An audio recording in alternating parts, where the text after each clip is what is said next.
नमस्कार. महाराष्ट्रातील विविध क्षेत्रातील बातम्या झटपट आपल्या मोबाईलवर पाहण्यासाठी लगेचच सबस्क्राईब करा राष्ट्रशक्ती लाईव्ह न्यूज आणि सोबत बेल आयकॉन प्रेस करायला विसरू नका. त्यांनी वैयक्तिक माझ्या नवऱ्याविषयी माझी चौकशी केली. तू एकटीच राहते का, अशी करते का, तशी करते का, आणि नंतर मी सगळं सांगितलं त्यांना. माझा घटस्फोट ते झालेला आहे. मला प्रत्येक वेळेस मग वेगळ्या दृष्टीने बघितलं जातं आणि त्याच वेळेस फॅमिली विचारलं. परत ऑफिसमध्ये पण चर्चा, प्रत्येक जणांनी माझी चर्चा केली आणि त्यांना पण हे निदर्शन त्याच वेळेला कळलं होतं की मॅडमला हे काहीतरी बोललेत म्हणून. मग आता मी ते उघड सांगू का त्यांची ऑफर काय आहे ते. ती सोमवारी पण मला ती डायरेक्टली घरी हे शब्द काढलेले आहेत, घरी. म्हणजे त्यांनी कसं केलं, मला मी तिथं समोर बसलेली होती खुर्चीवरती, जवळच समोरच्या त्यांच्या खुर्ची, हो समोरच. आणि त्यांनी एका क्लार्कला मुद्दाम बोलून घेतलं आणि ते काय म्हणले, ह्या फायली सगळ्या घरी येऊन ही करायच्या, माझ्याकडे द्यायच्या आणि 2 वाजेपर्यंत फायलीवरती सह्या घ्यायच्या. हे त्यांना नव्हते म्हणत, हे मला बोलत होते. ते त्यांना फक्त हे करत होते शिक्षणाधिकारी. ते मला ते आधीपासून हे ज्यावेळेसला माझं सप्टेंबरमध्ये 2025 मध्ये मी आलेली होती, त्याच वेळेसला त्यांनी मला ऑफर केलेली होती की मी हे उघड सांगायचं का हे ऑफर काय आहे. नाही समजला आम्हाला विषय. पण पुढचा पाऊल काय असणार आहे तुमचं?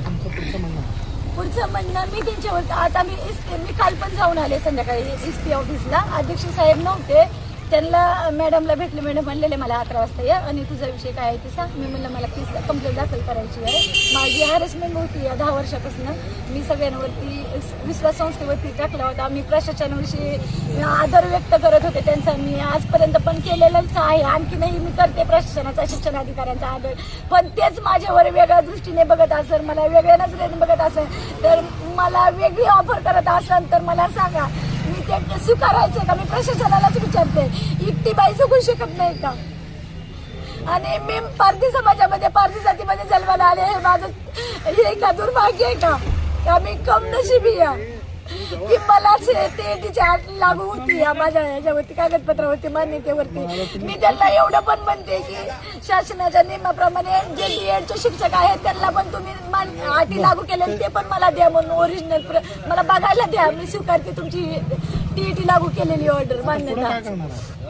मी कंप्लेंट SP कंप्लेंट दाखल करणार आहे आणि मी अधिवेशनात जाणार आहे. मला रात्रीच अधिवेशनात या म्हणून सांगितलं होतं.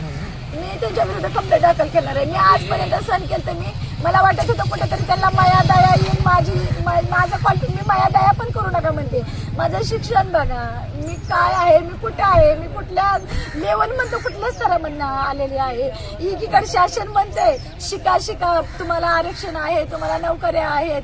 एकीकडनं आम्हाला म्हणणार तुम्ही शिका, प्रगती होती या तुमची होणार आहे, तुम्हाला सवलती आहेत. बरोबर कसं शिकायचं? माझ्या आईसोबत आलेल्या आईचे पण विचार आहे का? माझ्या घरामध्ये कुणाचं शिक्षण झालेलं नाहीये, मीच एकमेव आहे शिक्षण घेते या. आणि ह्याच्या पाठीमागं पण कोण नोकरी नव्हतं आणि आता पण नाहीये कोण. पण आता काय आश्वासन दिलंय का जगताप साहेब?